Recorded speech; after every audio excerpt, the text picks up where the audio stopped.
Bismillahirrahmanirrahim. Assalamualaikum warahmatullahi wabarakatuh. Bagaimana kabarnya anak-anak? Semoga baik-baik saja ya. Nah, pada pagi hari ini kita akan belajar tema 7, subtema 2, pembelajaran IPS, yaitu mengenai peristiwa-peristiwa seputar proklamasi. Nah, langsung saja kita membahasnya. Nah, yang pertama adalah peristiwa pembacaan teks proklamasi. Nah, pembacaan teks proklamasi ini dilaksanakan pada hari Jumat, tanggal 17 Agustus 1945. Nah, pembacaan teks proklamasi ini dilaksanakan di kediaman Insinyur Soekarno di Jalan Pegangsaan Timur nomor 50 Jakarta pada pukul 10.30 waktu zaman Jepang ya. Pada zaman Jepang itu 10.30 atau dalam waktu Indonesia bagian barat atau WIB yaitu pada pukul 10. Seperti itu. Ya. Jadi teks proklamasi itu dibacakan pada hari Jumat ya anak-anak. Nah, itu upacaranya itu yang pertama adalah pembacaan teks proklamasi kemerdekaan. Nah, siapa yang membacakan teks proklamasi kemerdekaan? Ya, benar. Insinyur Soekarno dan Muhammad Hatta. Ya, itu yang membacakan. Biasa kita kenal sebagai Bapak Proklamator. Nah, Bapak Proklamator itu adalah Bapak Soekarno dan Bapak Muhammad Hatta. Nah, yang kedua adalah pengibaran bendera merah putih. Itu setelah pembacaan proklamasi, habis itu pengibaran bendera merah putih. Selanjutnya sambutan oleh wali kota, yaitu wali kota pada saat itu yaitu Suwiryo dan Dr. Muwardi. Nah, berikut adalah beberapa tokoh proklamasi kemerdekaan. Yang pertama ini adalah Ibu Fatmawati, yaitu adalah penjahit bendera merah putih. Sekaligus beliau ini adalah istri dari presiden pertama yaitu Bapak Soekarno. Nah, selanjutnya yaitu ini Bapak Latif Hendra Diningrat yaitu pemimpin upacara. Nah, pada saat upacara yang menjadi pemimpin upacaranya adalah ini beliau Bapak Latif Hendra Diningrat. Yang ketiga ya ini Bapak Suwiryo, wali kota tadi ya, yang memberi sambutan. Nah, yang ketiga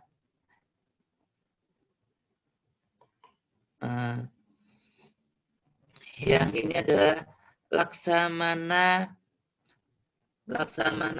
Maeda. Nah, Laksamana Maeda ini adalah pada saat pengasingan untuk mengambil keputusan pembacaan teks proklamasi, rapatnya yaitu di rumah beliau, di rumah Laksamana Maeda, seperti itu.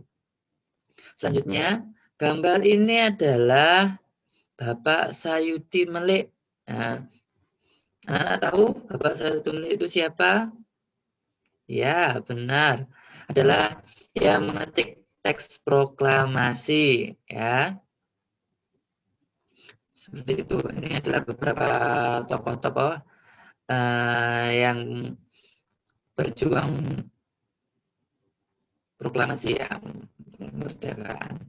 Nah, selanjutnya adalah peristiwa heroik yang mendukung proklamasi kemerdekaan di beberapa daerah. Yang pertama yaitu adalah peristiwa heroik di Yogyakarta. Nah, setelah membaca teks proklamasi itu dikumandangkan seluruh masyarakat Indonesia itu sudah mengetahui bahwasanya Indonesia itu sudah merdeka. Nah, tapi ada beberapa penjajah yang masih di Indonesia, salah satunya adalah Jepang ya.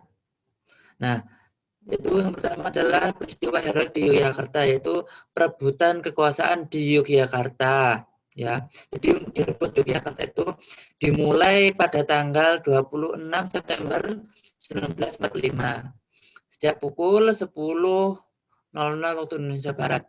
Nah, para pegawai pemerintahan dan perusahaan yang dikuasai oleh Jepang, mereka melaksanakan aksi mogok kerja. Tuh. Untuk apa? Menuntut Jepang menyerahkan semua kantor-kantor kepada pihak Indonesia. Karena apa? Karena Indonesia itu sudah merdeka, sudah tidak dijajah lagi. Ya. Selanjutnya yaitu peristiwa heroik di Surabaya. Nah, terjadinya ini dilatar oleh pengibaran bendera Jepang, bendera Belanda ya. Orang-orang Belanda itu mengibarkan bendera Belanda di Hotel Yamato. Nah, Hotel Yamato itu berada di mana? Di Tunjungan, Surabaya, anak-anak ya. Nah, mengibarkan bendera kan masyarakat Indonesia kan tidak terima Indonesia itu sudah merdeka ya. Jadi mereka itu melawan ya. Seperti yang difilmkan kemarin oleh Bapak Ibu Guru ya. Nah, itu mereka melawan, habis itu menaiki Hotel Yamato di yang paling tinggi, setelah itu merobek ya, bendera Belanda. Nah, warna bendera Belanda itu kan merah, putih, dan biru. Nah, yang dirobek itu birunya dirobek. Setelah dirobek, habis itu dikibarkan benderanya. Ya, jadi warnanya merah putih seperti itu. Selanjutnya itu peristiwa heroik di Semarang. Nah, di Semarang juga tidak kalah. Nah, pada tanggal 15 Oktober 1945, pasukan Jepang itu melakukan serangan ke kota Semarang. Nah, dan dihadapi oleh TKR ya. TKR itu apa? TKR itu adalah semacam tentara ya, semacam tentara relawan dan laskar pejuang yang orang muda-muda. Nah, pada pertempuran itu berlangsung lama, yaitu 5 hari. Nah, akibat pertempuran itu anak-anak ya, ribuan pemuda itu gugur dalam perlawanan untuk mengusir Jepang. Nah, itu ribuan pemuda itu gugur dan ratusan pasukan Jepang itu tewas. Nah, untuk mengenang peristiwa itu didirikan monumen Tugu Muda seperti ini, Tugu Mudanya ya, seperti ini. Nah, seperti ini monumen Tugu Mudanya. Itu dibangun untuk mengenang peristiwa pertempuran di Semarang. Ya, seperti itu. Selanjutnya yaitu proses pembentukan NKRI. Ya, proses pembentukan NKRI. Nah, yang pertama itu pembentukan kelengkapan pemerintahan. Nah, proses pembentukan NKRI pada tanggal 18 Agustus 1945 melalui sidang pertama PPKI. Nah, sidang pertama itu digelar di Gedung Kesenian Jakarta ya, tempat sidangnya itu di Gedung Kesenian Jakarta. Nah, sidang ini dipimpin oleh Insinyur Soekarno sebagai ketua dan Muhammad Hatta sebagai wakil ketuanya yang beranggotakan 27 orang. Nah, dari hasil sidang pertama itu menghasilkan keputusan penting antara lain yaitu mengesahkan Undang-Undang Dasar 45 sebagai konstitusi. Yang kedua, memilih presiden dan wakil presiden, yaitu yang dipilih pada saat sidang itu adalah Insinyur Soekarno sebagai presiden dan Muhammad Hatta sebagai wakil presiden. Nah, yang ketiga yaitu tugas presiden sementara waktu dibantu oleh Komite Nasional. Itu pada sidang pertama, sidang PPKI 18 Agustus ya, sidang pertama PKI. Nah, sidang kedua yaitu dilaksanakan pada tanggal 19 Agustus 1945. Nah, sidang kedua ini menghasilkan keputusan sebagai berikut anak-anak. Yang pertama, menetapkan 12 kementerian yang membantu tugas presiden dalam pemerintahan. Jadi, pada sidang kedua itu ada 12 menteri yang membantu tugasnya Pak Presiden.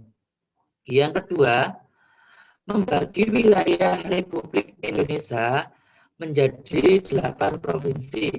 Ya, jadi wilayah Indonesia itu setelah merdeka dibagi menjadi 8 provinsi. Jadi setelah merdeka itu Indonesia itu hanya memiliki 8 provinsi, yaitu Sumatera, Jawa Barat, Jawa Tengah, Jawa Timur, Sunda Kecil, Maluku, Sulawesi, Kalimantan.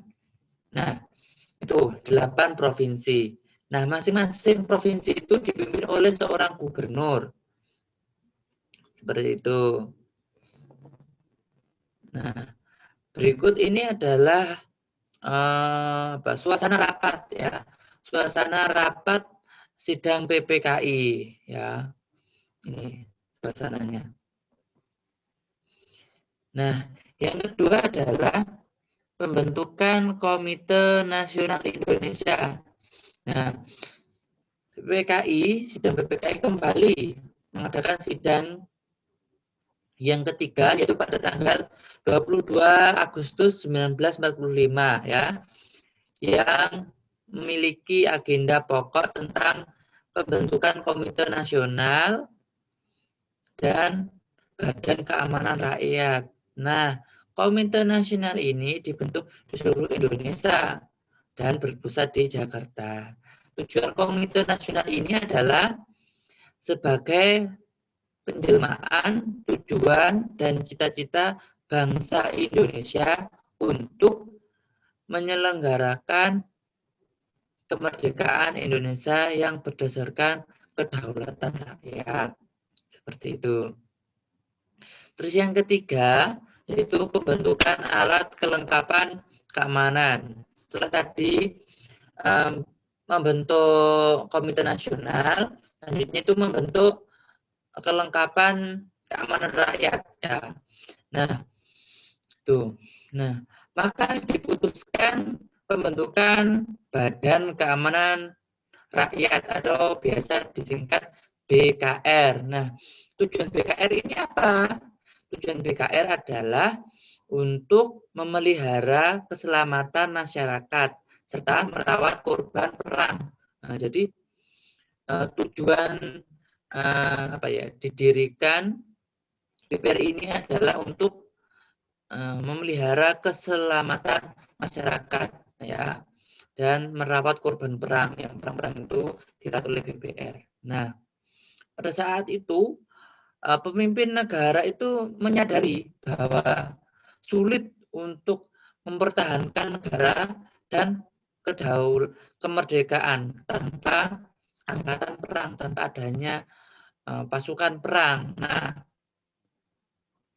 lalu pemerintah itu memanggil Mayor Knil ya, Mayor Knil yaitu Urip Sumaharjo dari Yogyakarta ke Jakarta.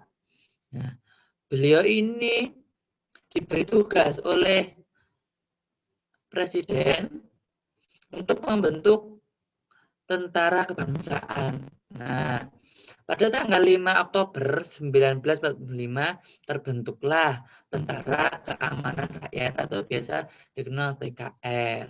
Nah, sekarang namanya sudah berubah menjadi TNI, Tentara Nasional Indonesia. Kalau dulu namanya TKR, sekarang namanya TNI. Nah, selanjutnya itu pembentukan lembaga pemerintahan di seluruh daerah di Indonesia. Nah, bentuk pemerintahan diatur dalam Undang-Undang Dasar 1945 ya. Itu sebelum diamandemen ya.